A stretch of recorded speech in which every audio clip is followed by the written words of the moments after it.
This is Damien. And like I was talking, I wanted to kind of show some of this Eastern Kentucky stuff. Just make a little video of it. I got a lot of really cool pieces from here, but these ain't the best ones, but some good examples I figured just from my last little trip down there. This is Willow. She's really helping me out today. That's one of my 6 daughters. Oh, yep, that's right, 6. I got 6 of them. But anyway, me and Willow are going to show you these rocks today, ain't we, Willow? Yeah. Yeah. So we like rocks, don't we? Mm-hmm. Like rocks? Yeah.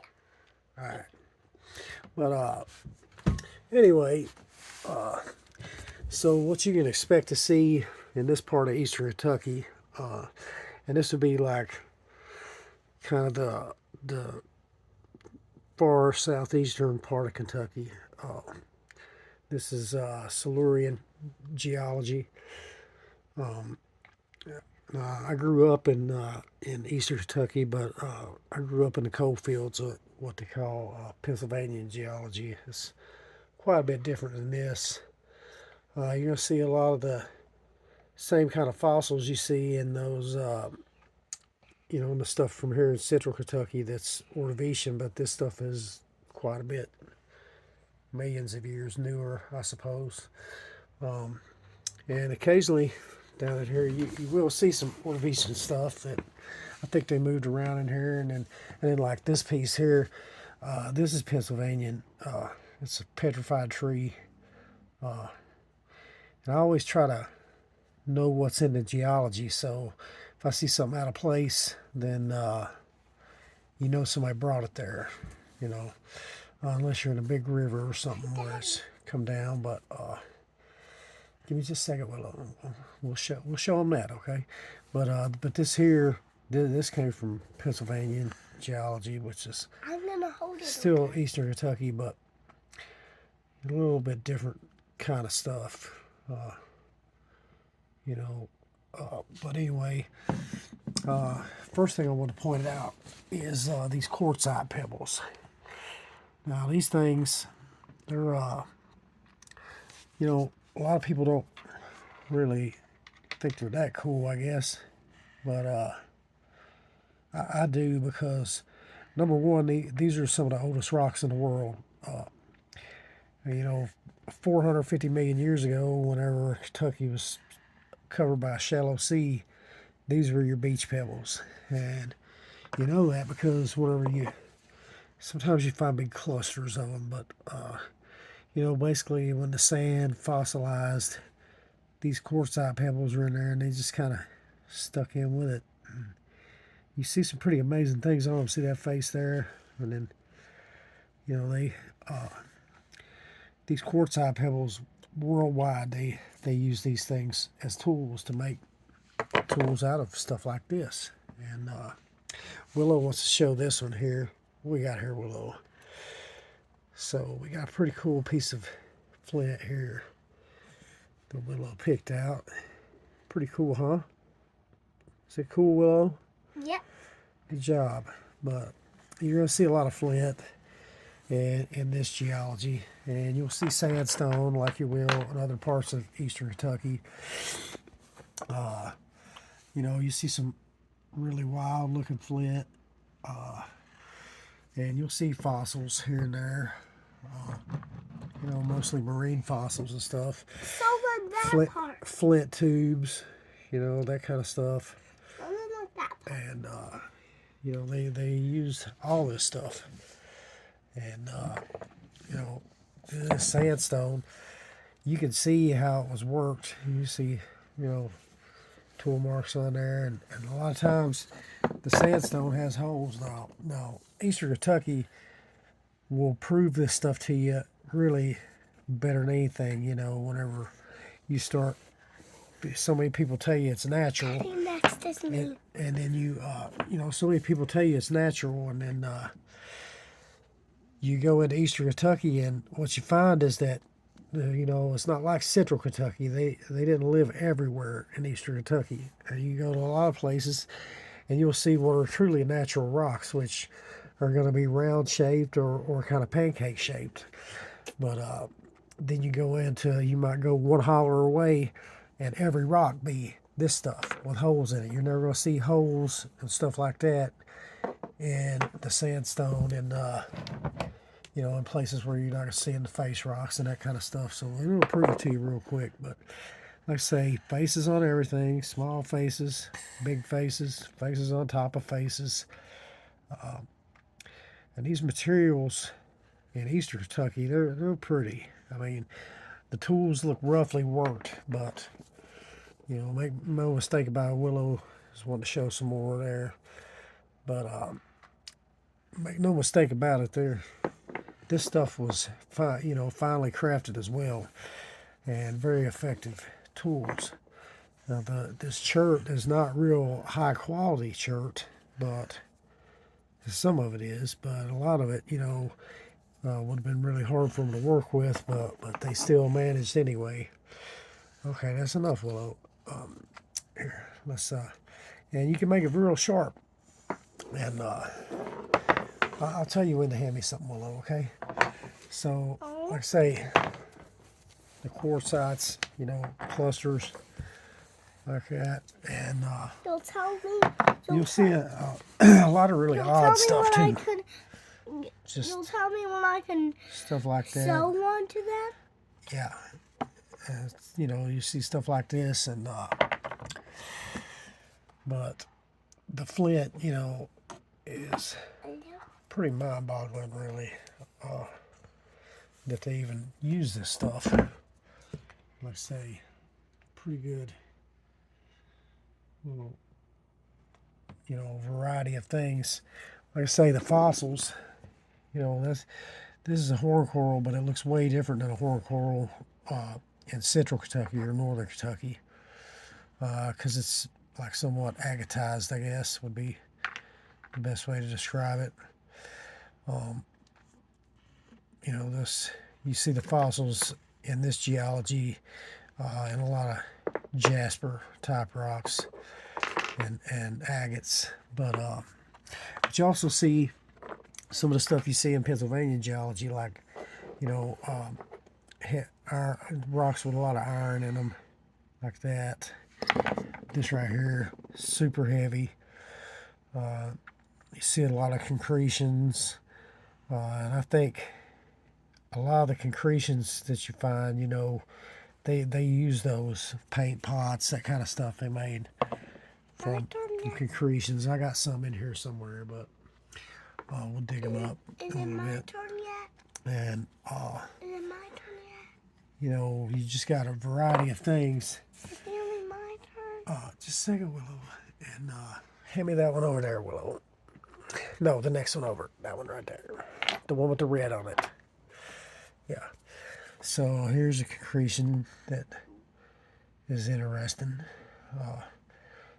And I think, you know, they probably like the colors in this stuff a lot, and could make paint out of a lot of these things. But the biggest thing is a hollow rock that had a lot of uses. You know, just like the holes in rocks, a hollow rock was also pretty handy for some things.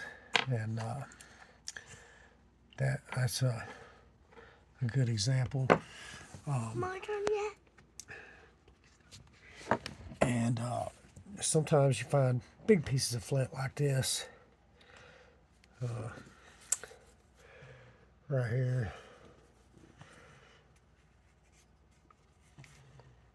In my opinion, pretty nice artifact.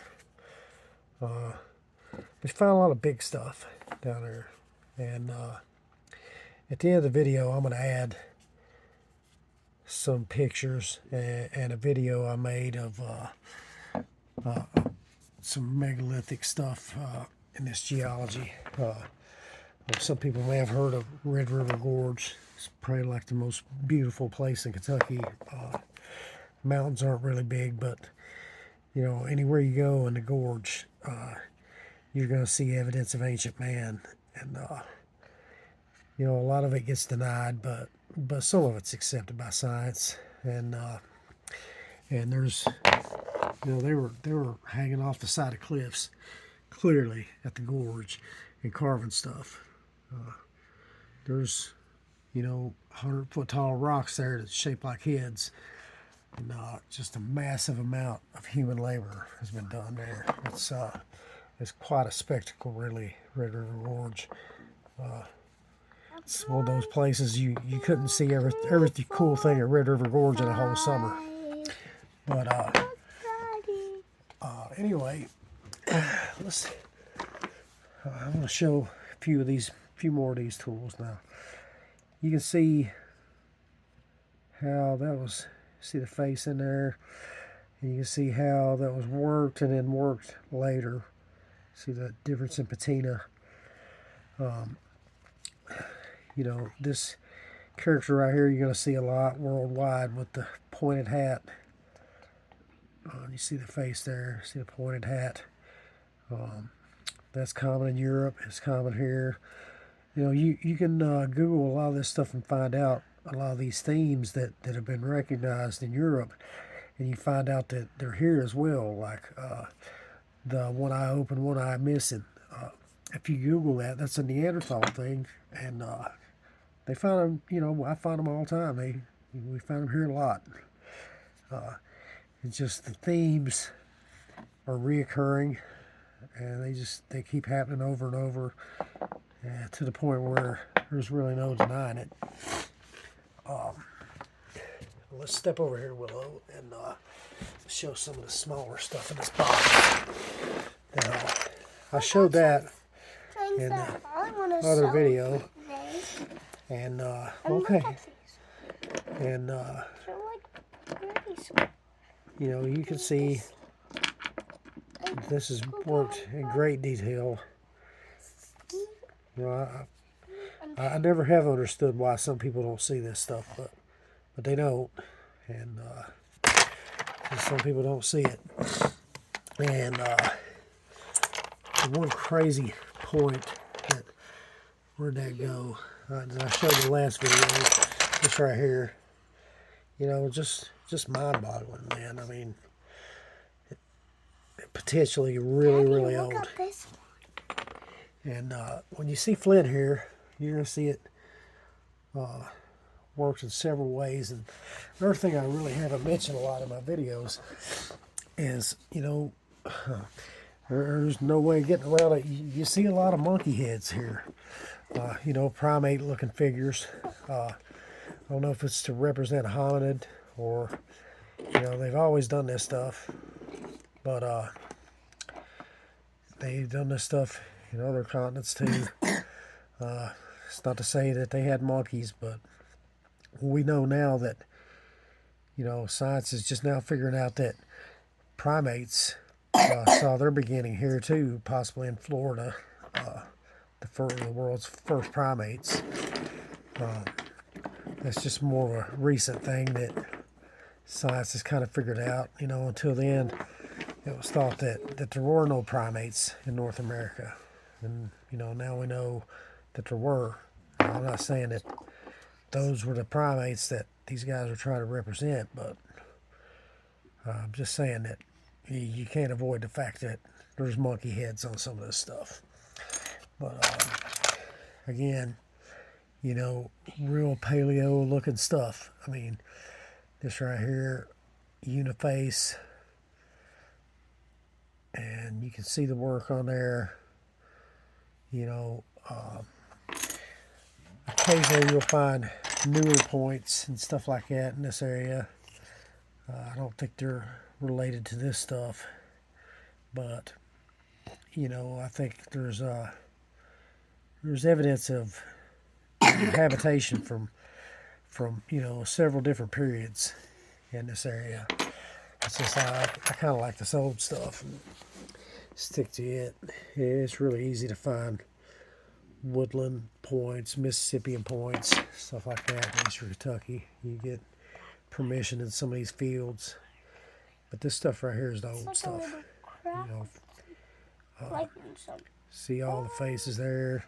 You see that tiny face that up in there? That's not an accident. I mean, you're just gonna see too much of it. And that, you know, I don't know what it is. Some kind of blade, maybe. I don't know, but it's a really old tool. No, please be quiet. And there's tons of stuff. You know, I could go over all this stuff, but it's all the same. I mean, same stuff over and over.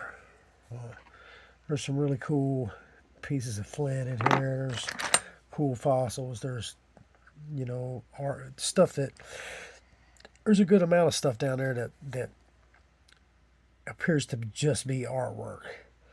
And I bought a book a couple years ago. It's called Stone Effigies of the High Plains Hunters.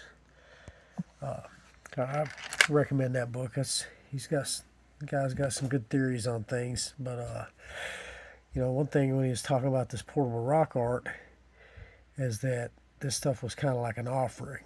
You know, ancient people thought that everything had a spirit, and you know, kind of giving back and, you know, creating this artwork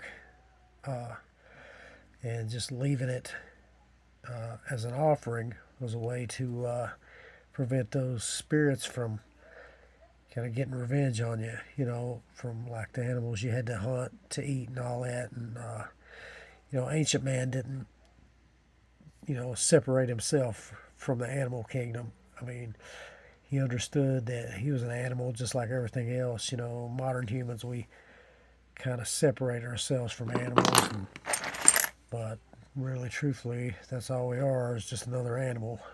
Just got a few abilities that other animals don't.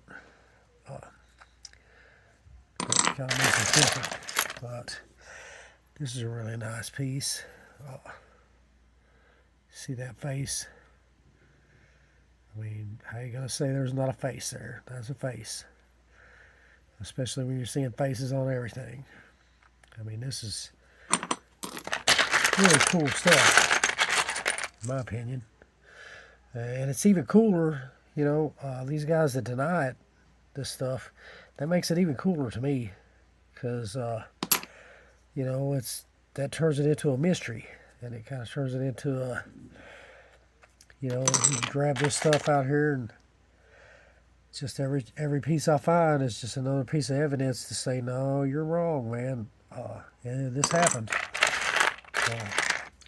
And you know, these arrowhead guys, it's all about these arrowheads that don't understand that there's a whole lot more going on than just hunting. And in paleo times, you know, you got megafauna running around. They'll say, well, paleo man didn't have time to create artwork. You know, his life was too hard. Bullshit, man. You know, so you're going to tell me that groups of 20 lived in caves, in a shelter, and killed animals, 5 tons, whatever, and and they lived in an ice box where they could store their meat anywhere for an indefinite amount of time, and they had a hard life. Bullshit. That's just not even. That's not even logical. They got bored, and they sit in the cave and made art, made tools, reproduced, and they spread out. You know, they populated this place. You know, or they were already here. I don't know. I still haven't ruled out the fact that, not the fact, but I haven't ruled out the theory that life began here. I mean, you start talking to people that are into artifacts from other continents, and you're going to find out that there's way more stone tools here in North America than there is on any other continent. And, you know, this didn't happen in 15,000 years. There's just no way. There's no way humanly possible. I mean, people came here and they found the continent with more resources than any other. And they, you know, all assortment of material to use to make tools. And just like here in Kentucky, we've got more running water in Kentucky than any state other than Alaska. And right here in central Kentucky is the biggest limestone deposit in the world, which also makes it the biggest chert deposit in the world, and also makes it have more caves than any place in the world. I mean, the Mammoth Cave System is the biggest cave system in the world. It's over 300 miles long, and there's still a good amount of Mammoth Cave that's never been discovered. And well, this was an excellent place to live in the Ice Age. You're on the edge of the glaciers. You got animals coming from the west constantly, big giant animals. They're cut off from going any farther east by the Appalachian Mountains. They're cut off from going north by the Ohio River and then glaciers not far north of that. And they just basically funneled themselves right in here. It's easy to see why, Kentucky's not a great place to live today. I've been living here my whole life, but in the Ice Age, they're probably one of the better places to live. There's everything they ever needed was right here. And no reason to ever leave either. This nomadic stuff, I'm sure people came and went at some point, but, science tells us that these people were nomadic, like they stayed here a couple weeks and went. There's no way, man. They came here and found paradise. And they stuck around for a very long time. And that's the reason that a lot of the unique things happened here in Kentucky. This is one of the very few herds of agriculture in the world. They actually invented their own agriculture here independently. And this is stuff that we still eat today. This stuff they domesticated here, like sunflower and this and that. And, that was a lot later than this stuff, but, Kentucky's got a lot of ancient history. And it's a no-brainer to figure out why. It's a great place to live. Caves, rivers, tons of animals. Then you got mountains, for people who kind of wanted to isolate themselves from other cultures. And they were here, man, and I don't think they left. They would have had to been run out of this place. It's such a good place to live primitively. We still got people living primitive here today. But anyway, like I say, you got reoccurring stuff over and over. Just really, really cool stuff. And beautiful churches that they had, 1,000 things they could have did with them. And like I say, Eastern Kentucky, this stuff is just in spots. But to me, that's the best way to kind of validate this stuff. I grew up in a holler that I looked there my whole life, or not my whole life, but I've always hunted arrowheads and stuff since I was a small kid.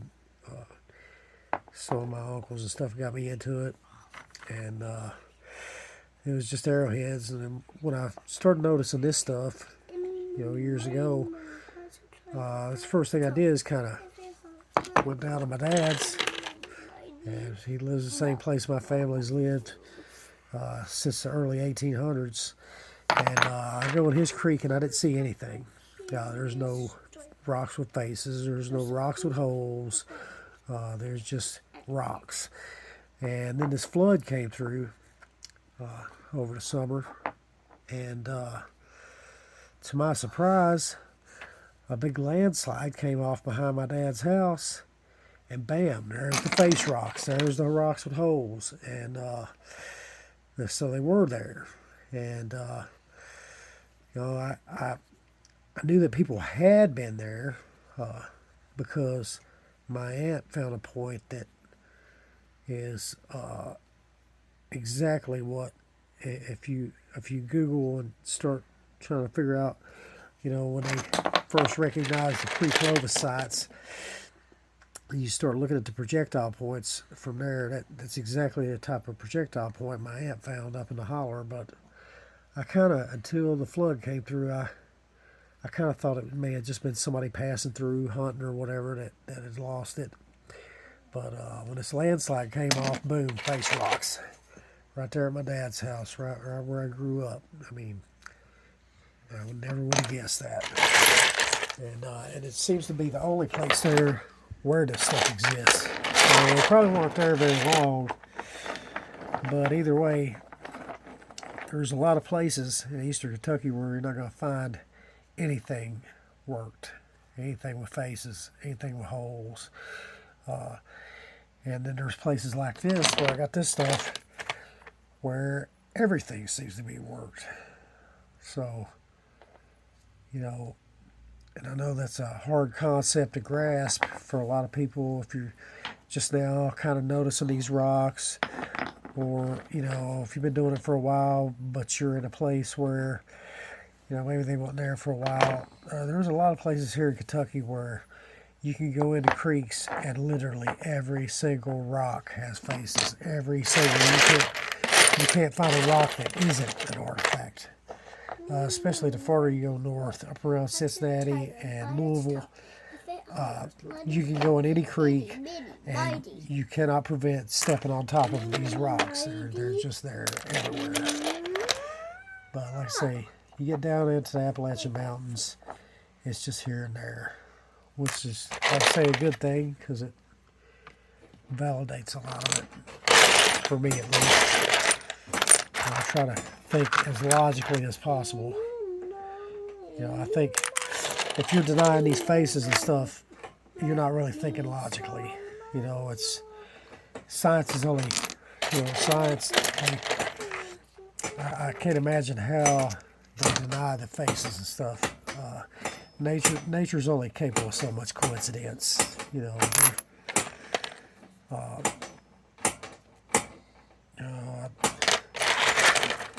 Just, you can't convince me that this stuff isn't man-made.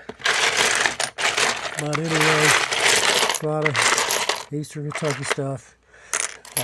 Willow wanted to show a few more things, so we'll kind of turn over here and let's look at what Willow's got to show us. So we got there, Willow. Got a piece of flint. I think I already showed that one. Here's one I didn't show. Now this is a cobble rock. Came out of probably a creek. This is where you start seeing the micro art and this kind of stuff. And you know, a lot of people look at that and say, and I say, well, look at these figures on here, look at these people and stuff, and they're like, well, that's not people, that's just random natural marks.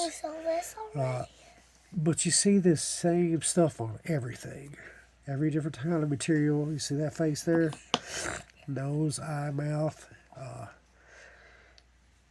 You know, that pretty hard to deny that if you ask me. Got a fossil in there. Another face over here, tiny one. Me and Willow's got a little cold, don't we, Willow? Mm-hmm. So my nose is stopped up. She's over here coughing. But we don't want to hang out with anybody anyway, do we? Nope. Annie is feeling bad too, so I think she's a little sick. Oh, yeah. Mm. But anyway. And look at this. You know, reoccurring stuff and different geologies.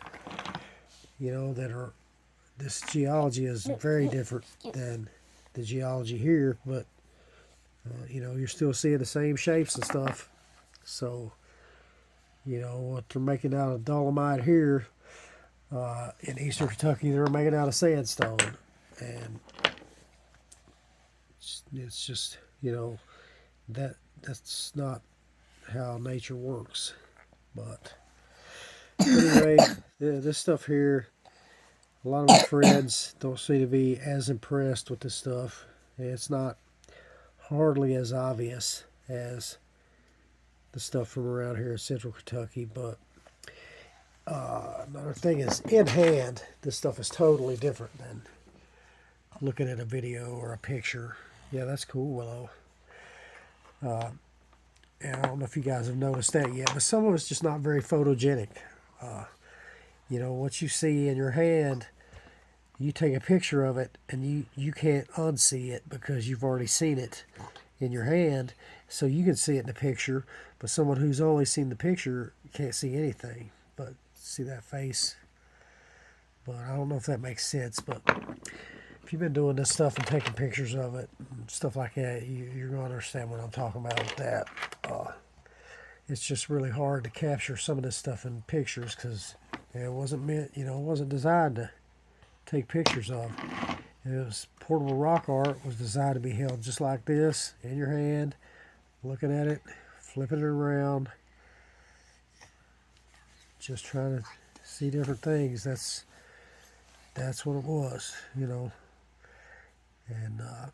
you see too much of that. Fossil for an eye, hole for an eye. The same stuff over and over. I don't see faces in clouds, none of that stuff, but I definitely see it in these rocks. Anyway, now here I wanted to show this piece too. Now, you go, let's say, I know I'm always talking about it, but the Facebook groups, the Facebook Arrowhead groups, they really piss me off because, they're the biggest bunch of smartasses you've ever seen, and they love to shoot people down on stuff. If you posted this on there and said, "Hey man, what's engraved on this rock?" What you're going to have 1,000 people natural, and they say the same jokes over and over. Leave it right, leave it right where you found it. Or they'll say, sex stone, just an effing rock. Dude, them jokes ain't even funny anymore. And if you can't see that there's engraving on there, man, I don't know what to tell you, man. I'm not going to argue with you, because I'm not here to try to convince anybody of anything. If you're going to be a naysayer, you just keep on saying nay. I don't want to argue with amateurs on my level. These people that are no different than me, just a hobbyist. I want to argue with the professionals. I mean, the people that's giving them this bad information. It should be fairly easy for you to come and have a little discussion with me, and right off the rip, you're going to start out with, "I'm a hillbilly." A lot of people are going to just assume right off the rip that I'm stupid just because of the way I talk. So you already got that going for you. Come and have a debate with me. Let's do this. I'm confident that I can convince anybody that doesn't know anything about artifacts that the professionals are way wrong. And a lot of professionals know that this stuff's here. They know what this stuff is. Unfortunately, their system of peer review and all that and hierarchy of the archaeology is holding us back from the truth. These guys compete for funding, and they compete for the name in the history books, and it's just a no-brainer. That's not how science works. You can't have a hierarchy dictating what information is going to go out to the public. Makes sense to me, That's why they hung on to Clovis first so long. It's just a bunch of guys that's jealous of each other and educated in bad information. That's the biggest thing. I heard Graham Hancock say that he doesn't think that these guys are intentionally lying to people. They truly believe what they're saying. They're just wrong. And I kind of believe that, but a lot of times these guys know. I mean, there's no way you can deny this stuff. These are educated people, Willow, please. These are educated people. And, let's see what you got, Willow. Show me. And they're, you can't continuously go out here and see this stuff in the ground, in the creeks, and all that, and deny it for too long. If you do that, then you're just an idiot. I'm sorry. I don't like calling people names and stuff like that, but come on, man. You know, you got to start thinking like a human at some point and quit trusting what you're told and start trusting your eyes. You really, you know, how long can you sit here and deny stuff that I can show you endless examples of? You know, how long can you think outside of logic? But even the fine little details, like, yeah, you know, the arguments are things like, well, how'd they do that? Don't know, man. I don't know how they did it, but they did it. I don't know how they cut these perfect big ass rocks down in South America either. I don't know how they did a lot of things. I don't know how they built the pyramids, but they did this stuff. There's no denying it. It's here, it's everywhere, and there's way too much to deny. But it's starting to become a very long video. Willow's getting a little antsy here, so we're going to get off here for now. And you guys have a great day.